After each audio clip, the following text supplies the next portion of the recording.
Gardening is therapy. Studies have shown that kids who grow up in environments where food is grown are more likely to eat healthy. Kids of nowadays and in the urban setup, you'd hardly find a kid who loves their vegetables. I mean, growing up, you were forced to even eat the managwe and saga that was very bitter because there was no option. That is what you are served, so then you eat. But now there's an option. A kid can be told, do you want to eat from KFC for dinner? And then they would say, okay. And kids just lose that appetite to just like eat healthy. But if there's a kitchen garden at home and you just give them that responsibility of in the evening, water the garden, so they're actively participating in growing that garden, they are more likely to eat healthy. Because, for example, they are watering a carrot and a carrot is ripe. They actually eat that carrot and they grow up liking eating carrots in raw form. What even inspired me to start this is the taste of food. I remember buying bananas at Pick and Pay, the stores, and I'm just like, this really doesn't taste like the bananas we get from Kisi. And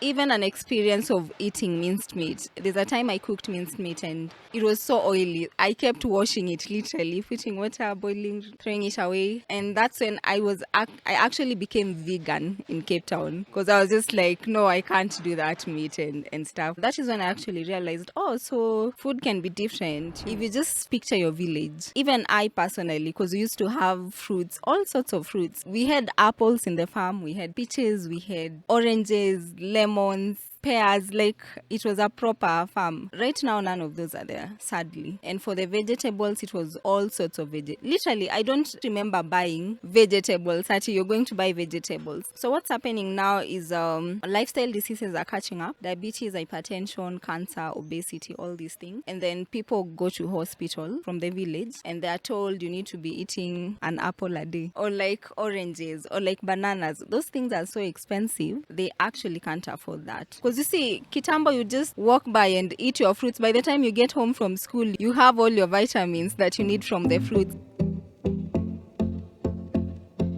Hey, what's up, everybody? Welcome to the Organic Guide Podcast. This is your home of organic conversations. Today, as you can see, the birds are chirping in the background. We've got a really, really beautiful background as well as the foresight, as you can see. And we are graciously being hosted at the Organic Kitchen Gardens by the one and only Elzie. So, Elzie, thank you very much for hosting us. I can't imagine like this is your typical work day. So, you're basically working in nature to an extent. Yeah, so I'm really looking forward to have this conversation just to get to understand like the story behind you and how you got into this space. So you can just give us like a little bit of a background, like where you were born, like when you were growing up, who are you as a person in terms of like your personality. So take us to that phase of your life and just give us a little bit of overview of how was it. So welcome to Organic Kitchen Gardens. My name is Elzie Chebet. I grew up in a place called Burnt Forest that is in the sides of Eldoret. So I grew up in a farm eating very nice, healthy, organic foods. And to some extent, I feel like that really inspires what I'm doing today, that I grew up getting fresh vegetables from the farm, fresh ingredients. In fact, when it's dinner time and someone wants to fry vegetables, you go to the farm to pick the vitungu and nyanya, and it was so fresh. And the vegetables, and also go collect some eggs, and the maize flour would also be from the farms. Like when you were growing up, did you ever imagine getting yourself involved in the agricultural space? Not really. If actually thinking about it, I don't think I did mind being told to collect some veggies from the garden, but there were extra work of, like when it was time to harvest beans and you'd have to like chapa hizo maragwe or something. That was a bit of work that I don't really think it's something I was interested in, but I really loved growing up in the farm and getting everything fresh from fruits and every other thing. So not entirely what I would have envisioned I would be doing, but I love what I'm doing. Yeah, it's quite interesting because I was looking at your background as well. You actually went to study, is it public health in your master's? For my undergrad, I was in JQuat, so I did something to do with dietetics and nutrition. And then I went to University of Cape Town to do my master's public health. So it was about risk factors for gestational diabetes. That is basically diabetes during pregnancy. Yeah, so it's basically very in line with agriculture because you can't talk about nutrition without talking like the food itself because that's where all the nutrients are coming from. How was it like in South Africa? Because because we have this typical, at least for me, like when I look it from like outside in, there's this like divide between like whites and blacks. So when, let's say you're working in Cape Town or like you're in classroom, do you ever see that tension of like between blacks and whites? There's actually a bit of that. For me, it was something very new because I didn't really know racism in Ban Forest. There weren't, white people and stuff. But when I went to SA, I actually realized there was a bit of that racism. I actually heard about it firsthand from a friend of mine where they had a very bad experience in a club at Camps Bay, which is typically, like Cape Town is a very white city. The black people in Cape Town, a few of them are actually owning things. They're probably the workers and, that kind of stuff. So most of the businesses and stuff, it's the white people who run it. And then now some places, some restaurants like Camps Bay, it's not really outright like you'd think it's all black or what, but you would just see like how people are behaving. But for me, having not known that, I actually didn't have boundaries on what restaurant I can go to and stuff. So I think it's also just about self-esteem. When you're very confident and you walk into those doors, you just own up the space. Yeah, it's a really, really interesting perspective. Yeah, at least when you like see the videos or like the interactions of people have in South Africa. So it's something I've always wondered about.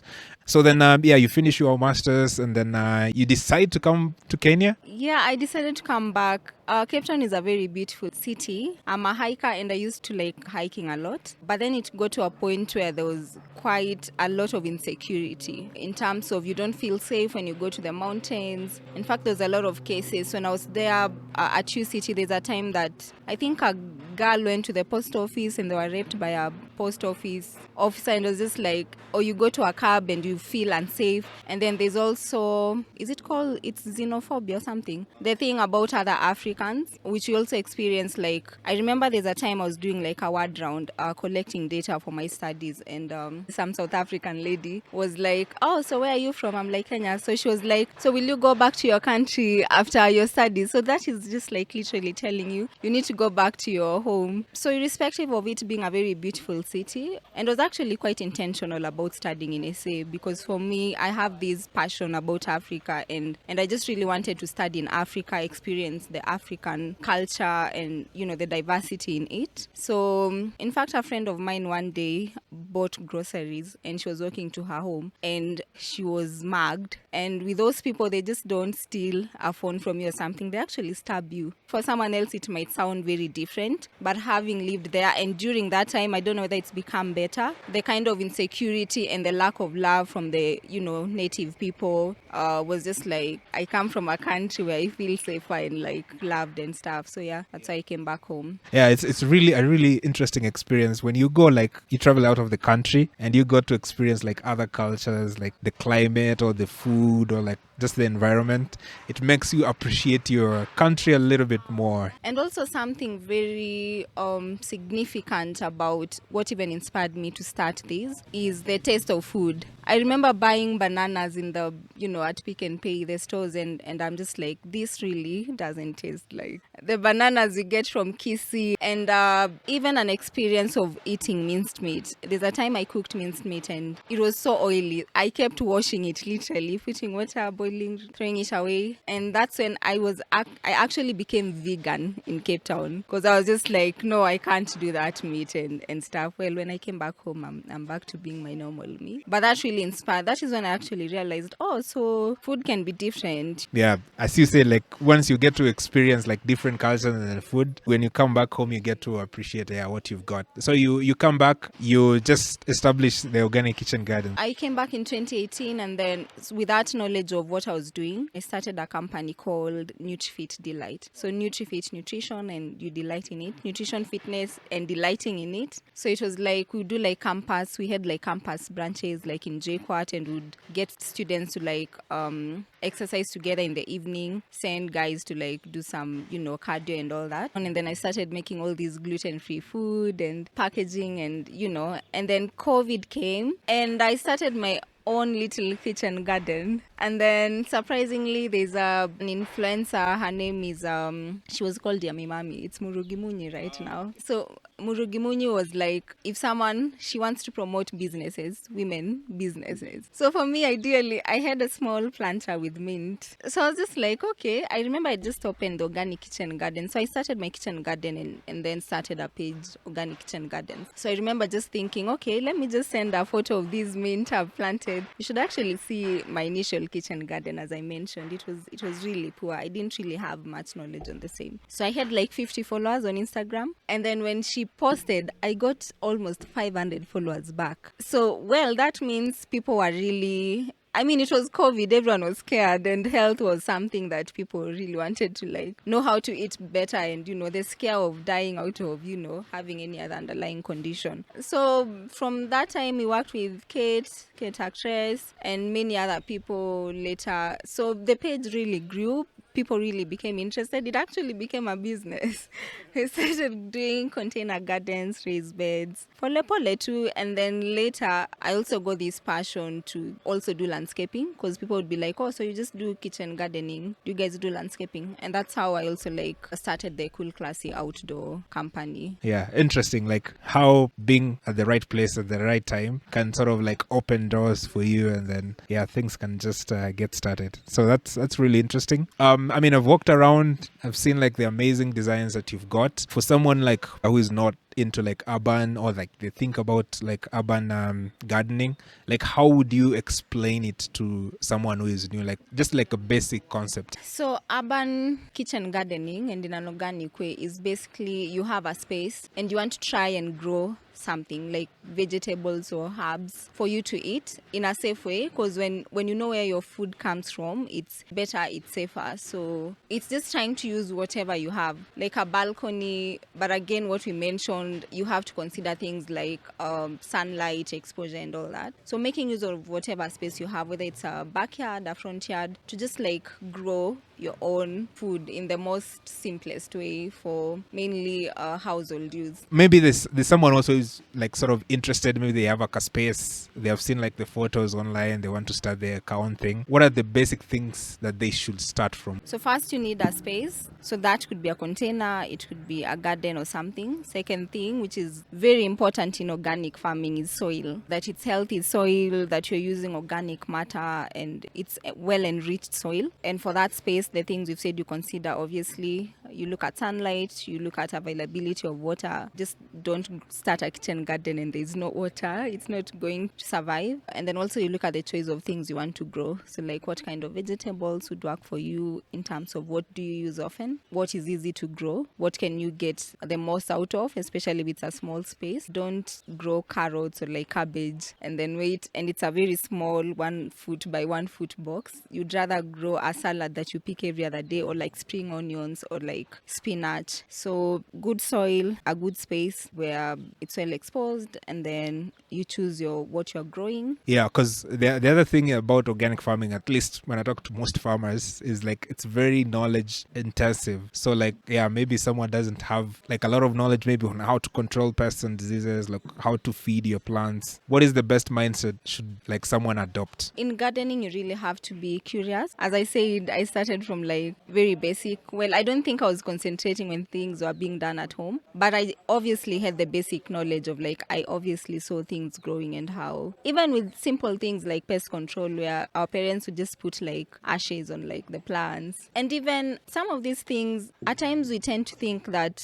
they are things out of this world. I was discussing it currently with a friend just about a lot of content out here is like content from abroad. So a lot of people doing kitchen gardening, showing people how to garden, how to put up soil, how to compost, is like content from abroad. And then we sit down and we feel like, oh, we need to watch all these white people doing things. But no, it's actually very basic. Like the thing of companion planting. I mean, we've grown up growing maize and beans for a very long time. It's very basic knowledge. So it's just like making use of that basic knowledge and also reading a bit. And as I said, it's about curiosity, it's about experimenting. So you grow this thing and then realize, oh, so you really have to be good at like scouting your garden. So you're like, okay, so the leaves are turning yellow. What's the problem? So you try with the elimination method and see, okay, I'm overwatering, I'm underwatering. And then just solve that. or like, oh, the leaves are not looking so nice, what's the problem? And you just look under the leaf and you see there's aphids. So you plug it and throw it away, or like find solutions. So it's just experimenting and getting better over time. Gardening is something that you really have to be patient with. It's living things. You just have to give it as much grace and like be patient with it. I think you just mentioned there, like, in terms of what people should consider, like, you have to be obviously attentive to like what's growing on your garden. You can't just plant and then forget about. Yeah, and then later it died. Well, it just didn't die overnight. It died over 2 weeks. You would have noticed on day 2 that there's something wrong, or like day 3. Is that like the common mistake you see most people make? Yes, I think so. And especially because it's organic farming and we're saying we don't want to use commercial pesticides and all that. In fact, what I normally tell people is once there's like a full-blown aphid issue or like a disease thing, you can't treat it organically. If you will come and spray something on those plants and in 2 days they're back to normal, there's a problem. That is not a healthy organic stuff. So for pesticides and all that, it's mainly control rather than treatment. So by the time you realize there's a problem with this plant, then you manage it early enough before it's full-blown. So you showed us like the different kind of designs that you've got, the raised gardens or the bags that people can use. Is there like a favorite kind of designs that you will immediately recommend to someone? I wouldn't say favorite, but I would say for most of the people who do kitchen gardening, most of them would come to us once they've tried something and it failed. So someone planted and then it really worked miracles, maybe in the first year, and then the next year things are not growing. So that is when you realize now the knowledge about organic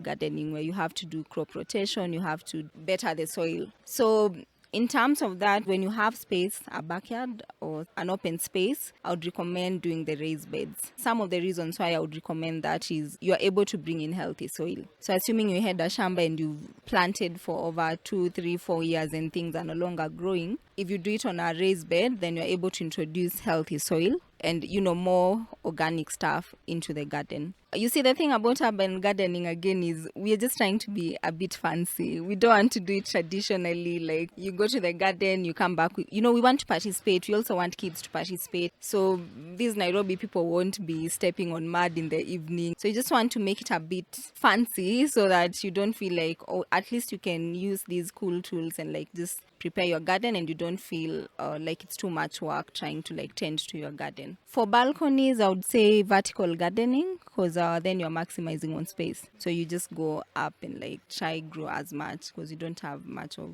horizontal space. That's quite interesting. So I mentioned that you study like public health and obviously you're into fitness. So how far can kitchen garden play in someone's health goals? So someone wants like to eat healthy, can him or her like establishing a kitchen garden be sort of like that path to them actually eating healthy? I think it really, really plays a huge role when you are able to grow your own food, because having a kitchen garden is growing your own food. Like even that salad that you're using on your sandwich, as simple as that, because nowadays farmers don't really care about your health and safety. For them, it's about how much money are we making.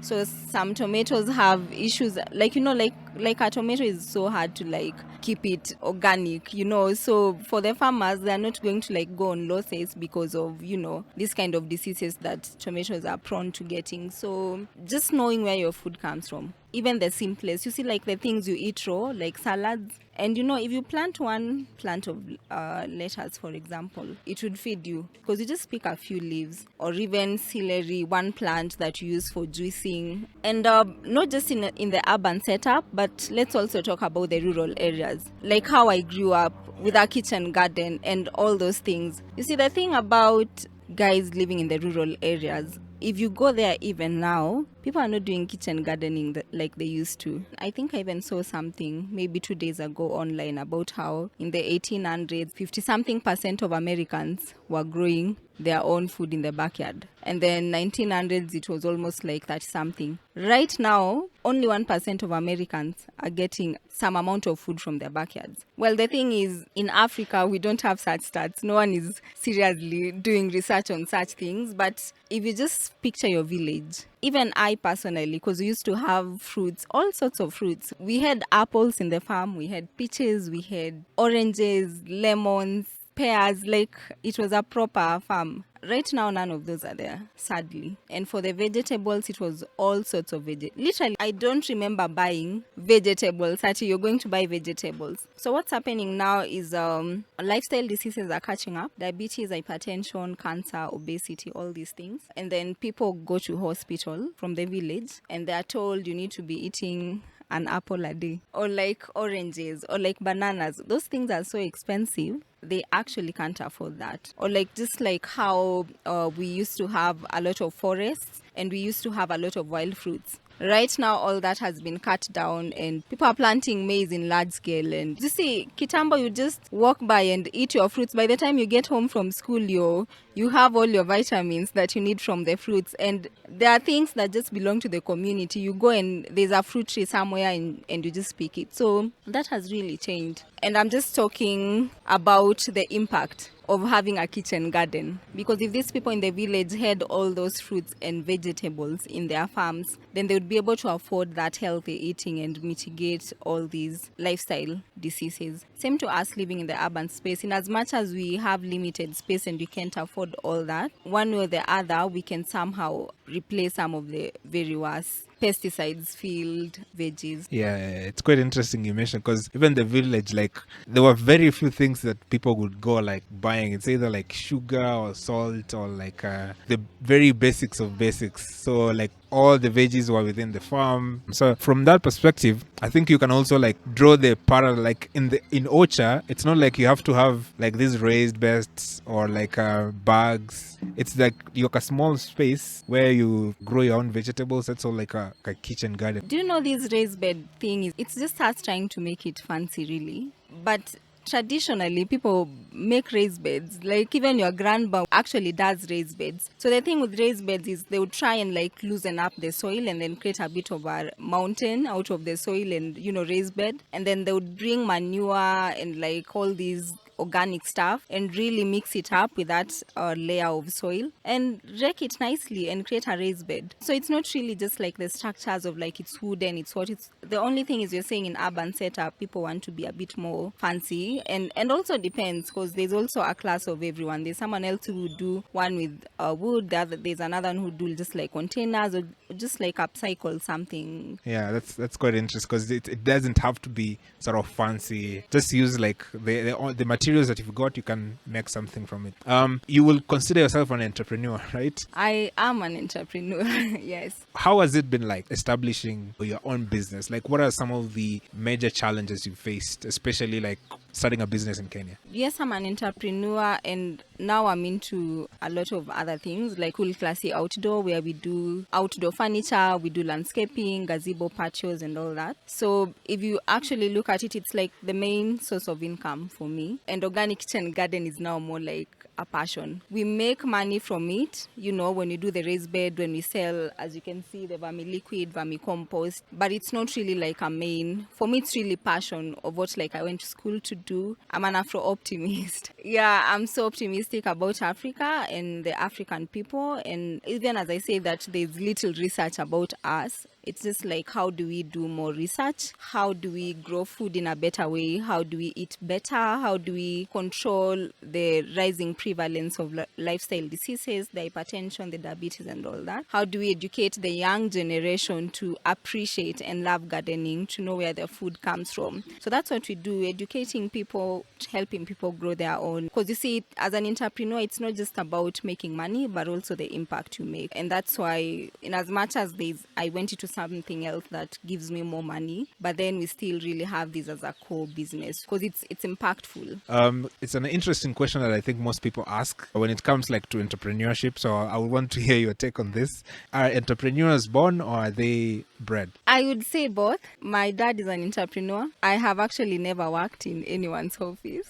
I just finished school and I knew I just want to do my own things because my dad is an entrepreneur. And I'm a bit of an artist, I think. I wouldn't do the same thing the whole day. I love just creating things and also just freedom. Just the freedom of like being able to do my things and not feeling like I'm actually locked down doing something. So when you do a kitchen garden and do another kitchen garden, or like when you're creating a landscape, it's dynamic. It's not a repetition of the same thing. So I would say born because I come from a family where my dad is an entrepreneur. I took after him. And also bred because I guess growing in that environment again shapes an entrepreneur. Okay, yeah, that's really interesting because it's something that a lot of people don't consider, like entrepreneurs and artistry in the same space. But as you say, like when you establish like a company, that's like a form of art you're putting into the environment. Like what you've been able to design around here when someone comes is like, wow, this is something I've not seen before. So it's a form of artistry by itself. It is because we also try and innovate different ways of doing this. You know, like even with the raised beds, I'm quite sure you wouldn't find someone maybe doing one with a polycarbonate roof. But for me, it's just like make use of what you have, create a space, make it look beautiful. Because again, it has to be interesting for me. Like I would like to work in an interesting space because it's gardening is therapy. So when you're in that kitchen garden, you just it's so calming. So you want to put a chair there and enjoy a kitchen garden. The other aspect that you talked about was like training children, or like bringing children in such a kind of environment for them to be able to experience like what goes around here. Why is that an important part of what you're trying to do? Studies have shown that kids who grow their own food or like grow up in environments where food is grown are more likely to eat healthy.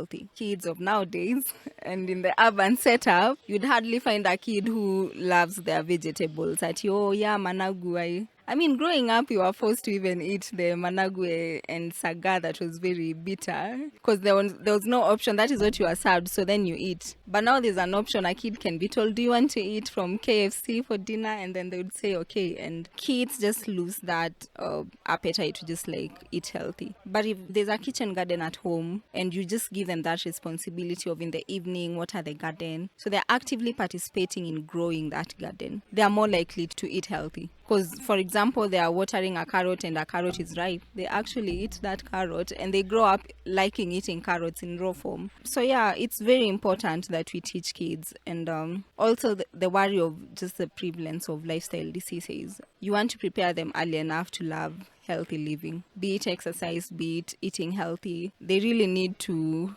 learn and appreciate these things so that they eat the real organic food. Yeah, for sure. I think I saw somewhere like someone was asking kids like, hey, where does your food come from?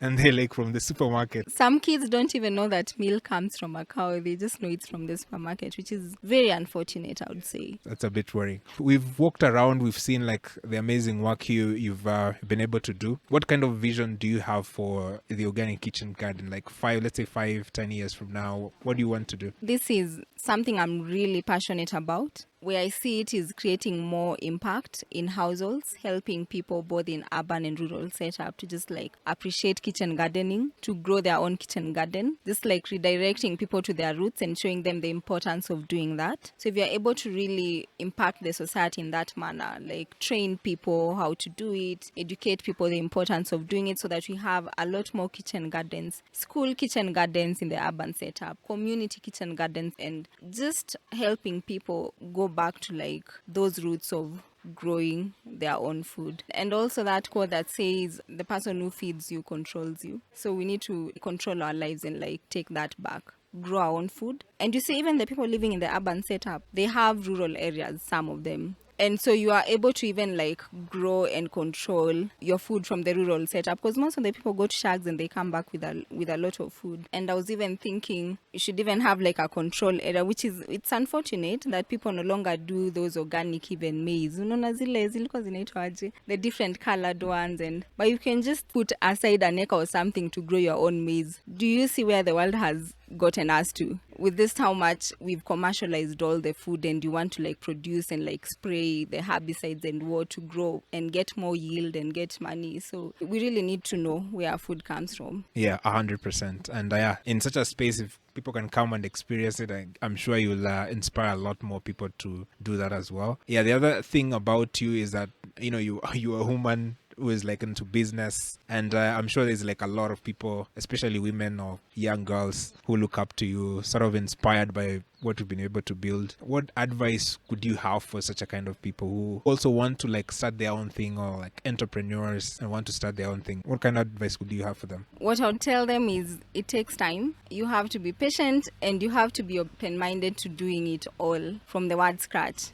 What I mean is my entrepreneurship journey started a very long time ago when I was in campus in JKUAT, when I was a first year student. And remember, I didn't even study in Nairobi. I started selling shoes. I would go to Gikomba. And now I'm thinking about those days when it was even raining. And there are people in Gikomba who you pay 20 bob and then they clean your shoes. Wanapanguza viatu kama umevaa. Like, yeah, I'm thinking about it now and I'm like, wow, I'm such a brave girl. But yeah, that is where I started. And it really built a lot of things, because I remember selling shoes to people in halls, which also made me famous. Yule dem anauza viatu, which also made me vie for a whole representative position, won, which also helped me vie for a deputy president position in JKUAT, won.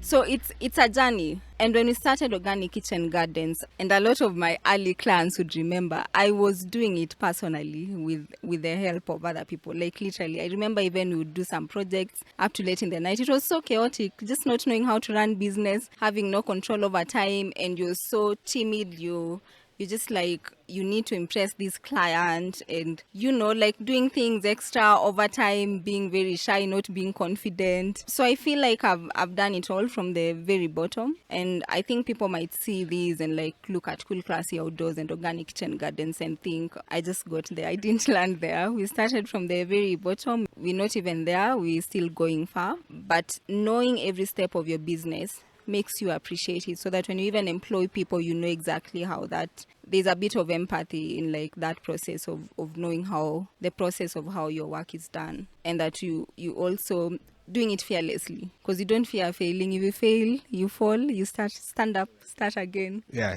that's I think very, very important. As you said, I think I saw somewhere like someone saying, if you want to have like blood pressure or like stress, just start a business. Yeah, it's a whole roller coaster of everything. There are days that things are not really working. When I started this was more of a passion. Even now, unless I do other things, which I'm still planning, it's not the kind of business that will make you a millionaire. So when you have passion, do what you love doing, something you're passionate about, so that even when things are down, you're just like, it's something you're passionate about. You don't feel so much worked. That's a really, really interesting and a beautiful mindset actually for everybody to adopt. And the beauty about like the journey that you've gone through, I guess it has built your character. It has connected you to a lot more people that maybe ideally could have not connected to. So there's also the other side of, hey, this has built me to who I've become today. So that's very interesting.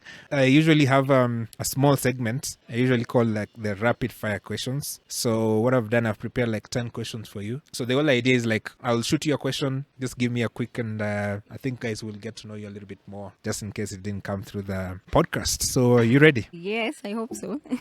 Okay, so the first question is, when you were young, what did you want to be when you grew up? A musician. Second, what's the biggest misconception people have about gardening? That you have to get it right from the word go. Third question, who inspires you most in agriculture? There's a lady called Nicole who does kitchen gardening. Fourth question, what's one vegetable that every Kenyan household should grow? Easy to grow, most people eat, I would say spinach. Fifth question, describe gardening in one word. Adventure.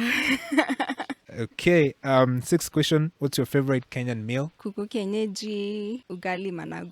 Seventh question, what's your favorite book? Healthy Foods. That's the name of the book. I'm not a big reader of novels and stuff, but I read useful information that I'm interested in. Eighth question, what's one piece of advice that new gardeners should ignore? That you have to be like a gardener for you to do gardening. So ninth question, what's one quote that resonates with you most? I would say Maya Angelou's quote on like, the mission in life is not just to like survive, but to thrive, and to do so with passion, compassion, a bit of some humor and smile. Last question, if you could advise your 18-year-old self, what will you tell her? I would just cheer myself on and tell myself I'm so proud of me. Cool. Yeah, those are 10 questions. So really, really appreciate. Thank you for creating time for the podcast, and being open, like sharing all your ups and downs and what it takes to build such a great space for people to get experience their gardens.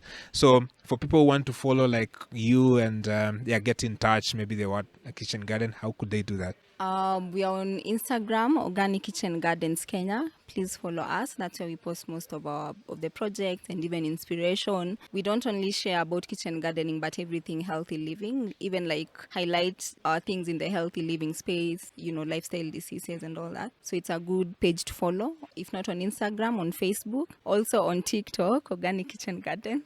You can also check out our website, organickitchengardens.com, and also you could also call us on 0713 840 577. Yeah, and also come for gardening classes. We are inside the showground on Gong Road. We have classes running. You just have to book. Come with your kids, even host a birthday party here. And then some of the activities would be just trying to like teach kids about gardening, and we can create that environment for them here. Not just kids, but also adults. Yeah, pretty cool. I can see like you have, is it like... Yeah, we have some of the products. We have Vermi Liquid, which is an organic pesticide and also fertilizer, like foliage fertilizer. And we also have vermicompost. We also have compost. So we have the seedlings and everything you need to start up your kitchen garden.